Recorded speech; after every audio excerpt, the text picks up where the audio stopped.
হবে মাঠে, ঝড় উঠবে অনলাইনে। গল্ফ নিয়ে ব্যাখ্যা বিশ্লেষণ, আলোচনা সমালোচনা এবং সম্ভাবনা।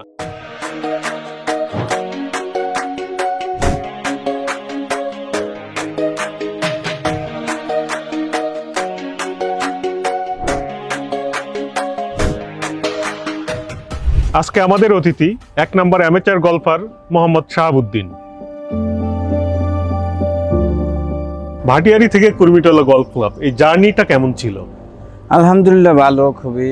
আমরা দুইজন চান্স পাই আয়ারল্যান্ডে ন্যাশনাল টিমে। পরে মনে করেন দুইজন সাকিব আর আমি শাহাবুদ্দিন, যখন স্যারে বললো যে ওখানে লোক নিচ্ছে দুইজন ন্যাশনাল টিমে নেবে আয়ারল্যান্ডে, তোমরা দুইজন সিলেক্ট করছি আমরা, তোমরা ওখানে যাবা। আমি বলছি ঠিক আছে যাবো, অসুবিধা নেই। কুর্মিটোলা গলফ ক্লাবে হেল্প করছিল অনেক, বা যা লাগতো যা যাবতীয় জিনিস, তখন তো আমাদের কিছুই ছিল না। র্যাঙ্কিংয়ে 1 নম্বর গলফার হওয়া কতটা চ্যালেঞ্জিং? আসলে অনেক চ্যালেঞ্জিং, অনেক কঠিন। বলতে আমি অনেক কষ্ট করছি। সবাই প্লেয়ার হতে পারলে আমি পারবো না কেন? আমি অনেক চেষ্টা ছিল, আমাদের কোচের মাধ্যমে আমি শেয়ার করে জিনিসটা যে আমি কিভাবে ভালো খেলা সম্ভব। তখন বললো কোচ হার্ড পরিশ্রম করতে হবে, সকালবেলা এক্সারসাইজ করতে হবে, 4-5 কিলো দৌড়াইতে হবে, তারপর পাটিং চিপিং এগুলো বেশি বেশি করতে হবে, শর্ট গেম। তখন আস্তে আস্তে ড্রাইভিং রেঞ্জে নিয়ে আসে। ওখান থেকে আল্লাহর রহমতে আস্তে আস্তে ইমপ্রুভ করতে করতে তখন আমার বিপিজিএতে চান্স পাই অ্যামেচার হিসাবে। তখন ওখান থেকে আমি ভালো করতে করতে আল্লাহর রহমতে আমি বাংলাদেশ টিমে চান্স পেয়েছি। চান্স পাওয়ার পরে 24 সালে আমাদের নাদিম হোসেন কোচ, নাদিম হোসেন সোহেল, উনি ভালো পরামর্শ দিল যে এভাবে করলে ভালো, এভাবে করলে তুমি আগাইতে পারবা। তখন আল্লাহর রহমতে আমি কোচের মোতাবেক কাজ করতেছিলাম, তখন সফলতা পাই। 2024 সালে জানুয়ারিতে বাংলাদেশ অ্যামেচার ছিল বিএজিসি, ওটাতে আল্লাহর রহমতে আমি team champion, individually champion, best round. Bangladesh national টিমের 1 নম্বর প্লেয়ার, এই ভাবনাটা ভাবতে কতটা ভালো লাগে এবং এর পেছনে যে শ্রমগুলা, এইটা যদি বলতেন। না আসলে খুবই ভালো লাগে যে যখন কেউ আইসা বলে যে তোমার নাম কি, তখন আমি বলি আমার নাম মোহাম্মদ শাহাবুদ্দিন, বাংলাদেশ আর্মিতে আছে। কয় তুমি শাহাবুদ্দিন, আমি তোমার নাম অনেক শুনছি বা এতে দেখছি, বা সামনাসামনি কখনো দেখা হয় না। তখন আমি খুব প্রাউড ফিল করি যে না, আল্লাহর মতো আমি ভালো কিছু করতে পারছি। বা কোচের অনেক সময় শেয়ার করি, স্যার আমার তো মুখে বলছে, খুবই ভালো লাগতেছে। বাংলাদেশকে রিপ্রেজেন্ট করাটা কতটা আনন্দের একজন গলফার হিসেবে? আল্লাহর মতো আমার খুবই ভালো লাগে। যে আনন্দ তো অবশ্যই, যে আমাদের দেশের পতাকা বাইরে নিয়ে যে আমরা ফ্ল্যাগ লাগাচ্ছি। এই যে আমি রিসেন্টলি জাপান গিয়েছিলাম, অনেক দেশ আসছে, প্রায় 55 থেকে 60টা দেশ আসছে। খুবই ভালো লাগে, খুবই আনন্দ লাগে। আপনার জীবনের সেরা অর্জন কি অ্যামেচার হিসেবে? সেরা অর্জন আমি বাংলাদেশ বিএসিসি অ্যামেচার চ্যাম্পিয়নশিপ, ওটাতে আমি সেরা অর্জনটা ওখানে দিয়েছি। Champion, team champion, individually champion, তারপর বেস্ট রাউন্ড। অ্যামেচার হিসেবে এ পর্যন্ত কয়টা টুর্নামেন্টে চ্যাম্পিয়ন হয়েছেন? বাট আমি অনেকগুলো হয়েছি। আমি বিপিজিএ থেকে 4টা চ্যাম্পিয়ন হয়েছি, তারপর এমনিতে বিএজিসি টুর্নামেন্ট বেশ কয়েকটা, বাট ওভারঅল চ্যাম্পিয়ন হয় নাই, বাট টিম রানার আপ হয়েছি, তারপর ইন্ডিভিজুয়ালি বেস্ট রাউন্ড পেয়েছি, এরকমই। বাট 24 সালে আমাদের ইন্টারন্যাশনাল বিএজিসিতে প্রথমে অর্জন।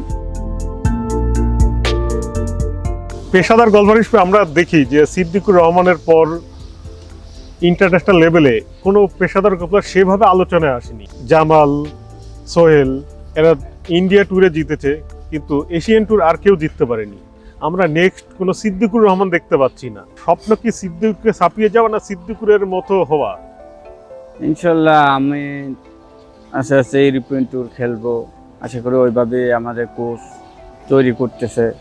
আশা করি খুব রিসেন্টলি শুকরও পাবেন, বা এটা একটু আরও একটু হার্ডলি করতে হবে।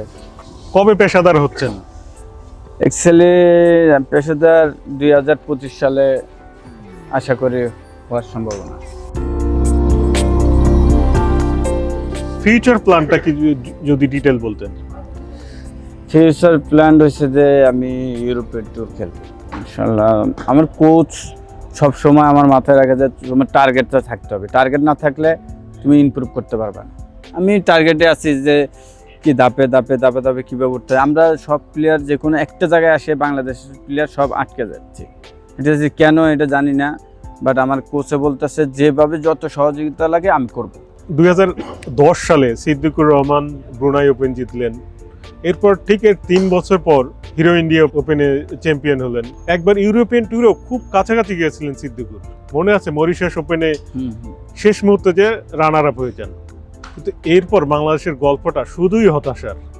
তো এই জায়গা থেকে গল্প নিয়ে আপনার কতটা কাজ করার ইচ্ছা আছে বা কোথায় নিজেকে দেখতে চান?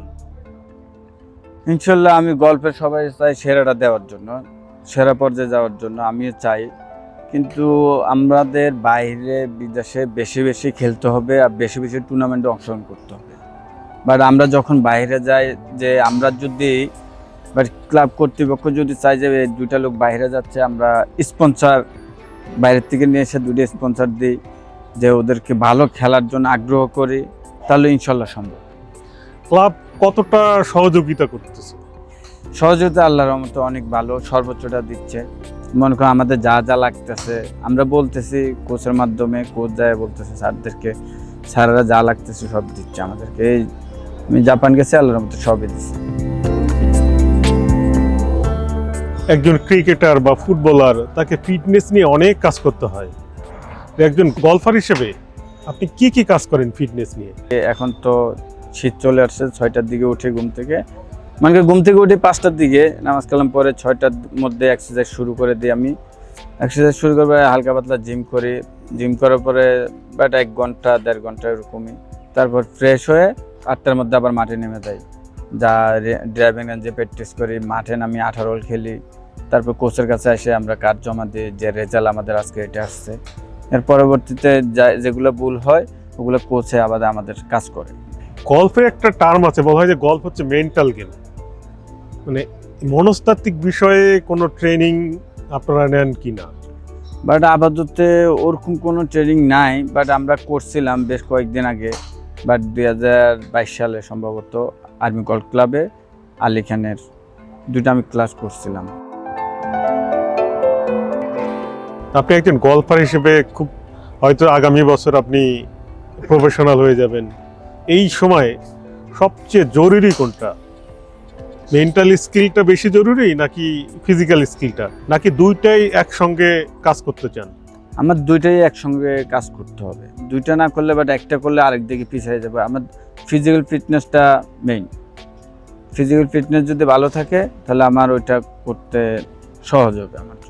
আপনি নিজের সবচেয়ে স্ট্রেংথটা কোথায় গল্পে?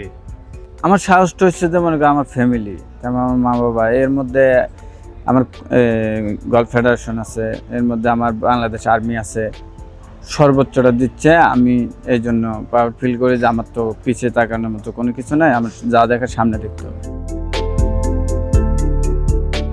আপনি বাংলাদেশ আর্মির একজন গর্বিত সৈনিক, এর পাশাপাশি গল্ফ খেলেন, মানে দুইটা কাজ মেইনটেইন করতে কোনো প্রবলেমে পড়েন কিনা? না, আল্লাহর রহমতে কোনো প্রবলেমে পড়ি না। আমরা যখন টুর্নামেন্ট থাকে সামনে, তখন আমরা কর্তৃপক্ষকে জানানো হয়, তখন আমাদেরকে সর্বোচ্চটা দেয়, যে আমাদের কোচের মাধ্যমে জানানো হয়, আমাদের স্যাররা আছে, কয় যে ওদের যা যা লাগে, যত কিছু লাগে ফাইন সব কিছু দেওয়া হবে। মানে ওই জন্য মরালটা সবসময় আপ থাকে আমাদের। গল্পে সৈনিক হিসেবে নিজেকে রিপ্রেজেন্ট করতে কতটা ভালো লাগে? আসলে বাংলাদেশ আর্মিতে আমার খুব প্রাউড ফিল হয় যে আমি বাংলাদেশ আর্মির হয়ে বাংলাদেশকে রিপ্রেজেন্ট করতেছি, বাংলাদেশ আর্মিকে রিপ্রেজেন্ট করতেছি। আমার খুবই ভালো লাগে যে কেউ একজন জিজ্ঞেস করলে তখন আমি বলি যে আমি সৈনিক শাহাবুদ্দিন, বাংলাদেশ ন্যাশনাল টিম আছে। কয় কীভাবে সম্ভব? আমি এইভাবে। খুবই খুশি হয়, স্যারেরও খুশি, আমিও খুশি হয়েছি। আপনি বললেন যে ইউরোপিয়ান ট্যুরে খেলতে চান, বাংলাদেশে এখন পর্যন্ত ইউরোপিয়ান ট্যুরে সিদ্দিকুর রহমান খেলেছেন একজনই, কিন্তু খুব ভালো রেজাল্ট করতে পারেননি। তো আপনার টার্গেটটা কি? আসলে সবার তো আর এক হয় না ভাই। সিদ্দিক ভাইয়ের অবশ্যই বলতে হয়, সিদ্দিক ভাই আমাদের আইকন, সিদ্দিক ভাই সর্বোচ্চ গেছে। আরও দোয়া করি ইউরোপিয়ান ট্যুর খেলুক, এশিয়ান ট্যুর আছে বর্তমানে, আর একটু ভালো খেলার আশা করি। আমরা সবাই দোয়া করি, যখন খেলা হয় তখন আমরা তাকাই থাকি সিদ্দিক ভাইয়ের দিকে। যে কখন ভালো কিছু করবে।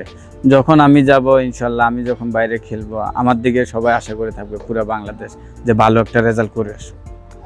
আমি আশা করি ভালো কিছু করবে ইনশাল্লাহ।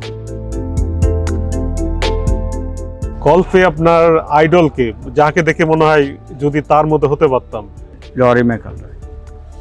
কেন ররি ম্যাকইলরয়কে ভালো লাগে? ররি ম্যাকইলরয়ের কোন শটটা দেখে আপনি বেশি ইন্সপায়ার্ড হন? বাট ড্রাইভ শটটা দেখে, ড্রাইভ শট আমার খুবই ভালো লাগে, বা সুইং, ব্যাক সুইংটা খুবই ভালো লাগে। আমি মাঝে মধ্যে আমিও ট্রাই করি ওরকম, যে ব্যাক সুইংটা ওনার মতন। আপনাদের প্র্যাকটিসের অপরচুনিটি কতটা? প্র্যাকটিস অপরচুনিটি ঠিক আছে, খুবই ভালো। যে আমরা প্রতিদিন 300-400 বল, সরকারও বাংলাদেশ আর্মিও দিচ্ছে, ফেডারেশনও দিচ্ছে, দুইটা মিলে আমার আল্লাহর মতো হয়ে যায়। নিজের আত্মবিশ্বাস নিয়ে যদি বলতেন, যে নিজেকে কোথায় দেখতে চান আমার ভবিষ্যতে? আত্মবিশ্বাস নিয়ে বলছি, আমি আল্লাহর রহমতে ইউরোপিয়ান ট্যুরে খেলতে চাই। সিদ্দিক ভাইকে আমাদের বাংলাদেশে আইকন মনে করে, আমি যেন সিদ্দিক ভাইকে ছাড়াই যেতে পারি, যখন সিদ্দিক ভাইয়ের মতো এক সময় যেন আমাকেও আইকন মনে করে।